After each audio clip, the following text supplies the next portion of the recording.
Welcome back, Serial Eaters, to another edition of What's in the Box. So what have we got for you this time?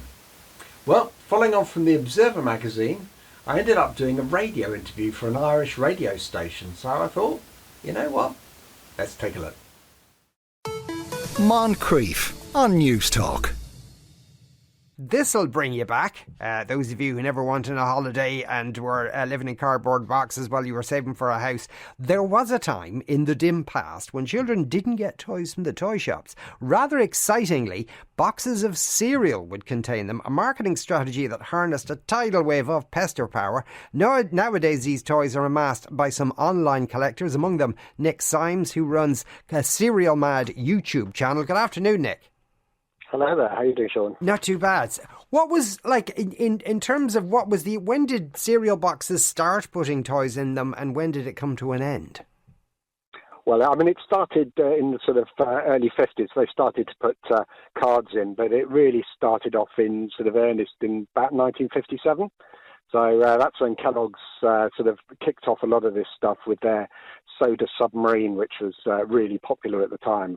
And it sort of carried on right the way through till probably about 2008, 2009.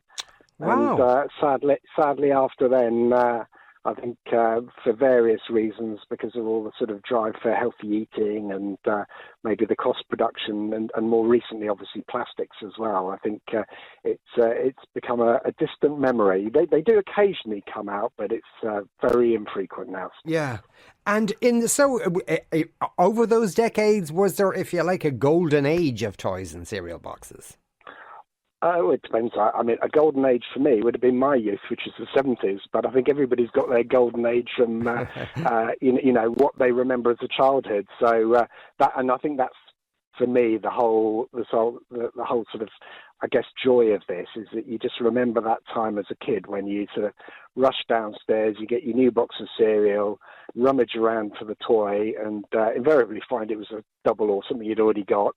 But it was that joy. So I think for me, that's where the whole nostalgia comes in, and that's how I would describe the golden age. It's different for different people, really. Yeah, For me, the 70s, that was fantastic. Yeah, because my memory of it is that what would happen is that there'd be, say, 6 or 8 items to collect, and there's always one you could never get. Yeah. Well, that's the thing, and that's why I got back into it, because, as a kid, you go and swap them on the playground or chew the bits off or whatever, but, invariably you never got the full set because you just couldn't eat that much cereal. Yeah. But nowadays with eBay and other sort of areas, collectors' fairs, you can quite easily pick these things up, which is fantastic. And then, it's because it's such a, shall we say, a niche hobby, it's relatively cheap for most of the bits. Although the good thing is it crosses so many genres. You've got. I'll hazard a guess that most collectors of some form or another have got a cereal toy in there because they might collect, I don't know, Cars or Doctor Who memorabilia or Captain Scarlet or something like that. And invariably, cereals will have covered it in some point in time in the past. So they'll have an item in their collection, I'm sure. No, I mean, I'm the only reason I mentioned that there was always a schoolyard conspiracy theory that one didn't actually exist. They were just trying to get you to buy more cereal, or they held it back for some reason. Absolute myth, total myth. That, I mean, there was occasionally they did limited edition certain colours and things like that, but they very clearly put that on the front of the packet. But no, most of the times it was just literally random distribution, and you got what you got. Now, for collectors operating today, you did say there's probably lots of online places where we can search things out. Is there a basic criterion for what kind of condition they have to be in?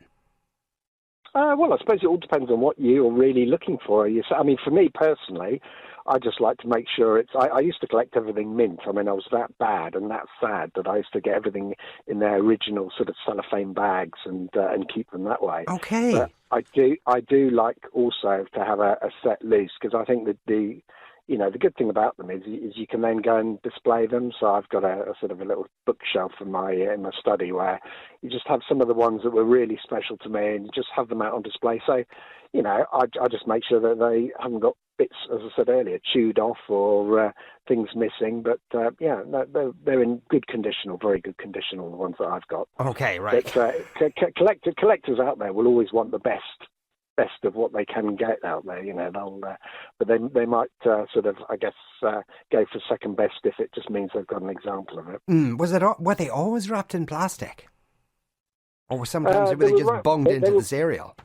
No, I think they were. It's always difficult to tell, really, isn't it? Because unless you actually see an example, most of them were all opened up. So, of course, the bag was thrown away. But I think most of them were. I mean, certainly Kellogg's used to put them in these sort of little cellophane bags in these sort of 50s, 60s, 70s, and then, of course, they moved into the sort of see-through plastic bags. But most of the time it's in a bag, unless, of course, it's a card. And a lot of times with the cards, the cereal companies used to just slip it down in between the packaging and the actual cereal itself, so those weren't wrapped up. Yeah, and I collect those as well. Of course you do. The thrill and the packets. Yeah, the thrill though of when your mother was pouring your cereal into your bowl and then a toy would fall in there. That was a fantastic thrill when that happened. Oh no, I didn't even give her a chance to do that. As soon as I got a chance to open the packet, my hand was down in the bucket of the cereal, rummaging around, and I was invariably being told to wait. But that wasn't going to happen. Why did they do it? Was it just to, did it encourage people to buy cereal, or that they were probably buying anyway? Yeah, no, totally. I mean, it was obviously about trying to encourage people to buy the cereal, but also I think it's about a sort of a brand loyalty as well. So, you get a series and then you get the kids eating it frequently enough, then they get used to that particular type of cereal. So, I remember as a kid, I used to love the Tom and Jerry series that they did in Shredders. And even to this day, Shredders is still my favourite cereal. It's still my sort of go-to one. So I think it helps, maybe develop your tastes or whatever. So I'm sure there's some sort of science behind it. Yeah, I could imagine that the different cereals that a child would go, oh my God, you've got something about whatever TV show you're watching at the time, and then something else comes out that's a different TV show, but you like that one too, and then you're nagging your parents to switch cereal to get that.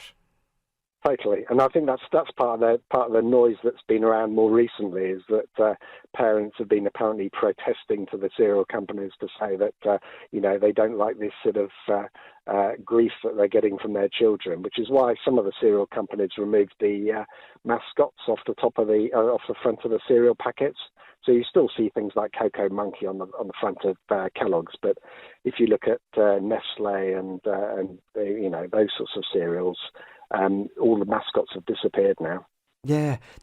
So for collectors like you, what's the more valuable ones? What are the ones that people want to really get their hands on? I don't collect them because they're too expensive. But the ones that people tend to really go for are, I would say, Doctor Who is a massive theme out there, and some of the Weetabix ones that they issued in the 70s. You're talking about the cards might go for, I don't know, £20 a card, but the actual packets themselves can quite easily go for, £400, £500. My word! Because if you think about it, most people threw the packets away and kept the gift. Yes. So, and that was the beauty of a lot of these cereals, is that they, when you made the packet actually something that you could interact with the free gift, that was even better. So I would say Doctor Who is one. All the Jerry Anderson's ones, Captain Scarlet, of course, Thunderbirds, again from the sort of 60s and into the 70s. All those would be massively collectible now as well. So they'd be my go-to. If I could find some of those in an attic sale, I'd be laughing. And they all would have been specifically manufactured for the cereal boxes. Totally, yes. Yeah. In most cases, I think there were some times where, certainly more in the sort of 2000s, most of them were, some of them were available commercially. I mean, Kellogg's had deals with people like manufacturers called Crescent, and that they produced these sort of bandsman figure in the late 50s, and then they did Knights and things like that.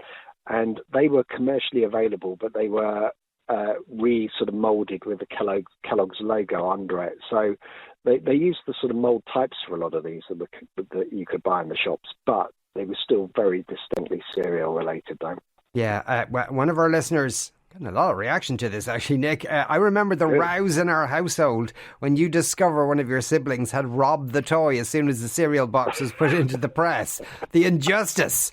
I know, and isn't that the beauty of nostalgia? I think that's where, I mean, if any of your listeners want to check out my website as well, which is cerealoffers.com, I've looked to try and sort of archive or keep a sort of a record of all of the offers, because the sad thing is that if you go to most of the cereal companies, there's no archive or reference material for any of this stuff. So I set up a website about 10 years ago now, just to try and document every single sort of offer that was around that I could come across.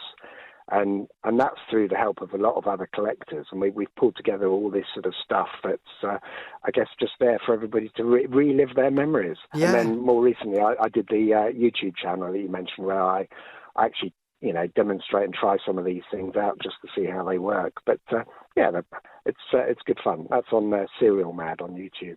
Nick, thanks a million for speaking with us today. That was Nick Symes there. As he said there, his YouTube channel is called Cereal Mad. One texter says, my favourite collection was Robin Hood and his Merry Men. Anyone else remember cornflakes and club milk wrappers for the Matchbox cars? And then you were to collect 100 wrappers for the filling station or garage. Needless to say, I lost my appetite for club milks, says Ed. Oh Lord, I had a great childhood and a baseball cap for every day of the week by collecting corn pop tokens or having the white plastic bag with a figure inside. Happy days, happy bellies. Says this texter. And Kevin says, before plastic toys, it was a much more sustainable phenomenon of toys that had to be cut out and constructed from the packet itself. I dimly remember from the late 50s an airport building and a selection of planes to populate it. There was later a popular series of animal heads. Yes, you could do that too. Make things out of it, though. Getting stuff, obviously, was even better. Moncrieff, weekdays at 2 p.m. on Newstalk.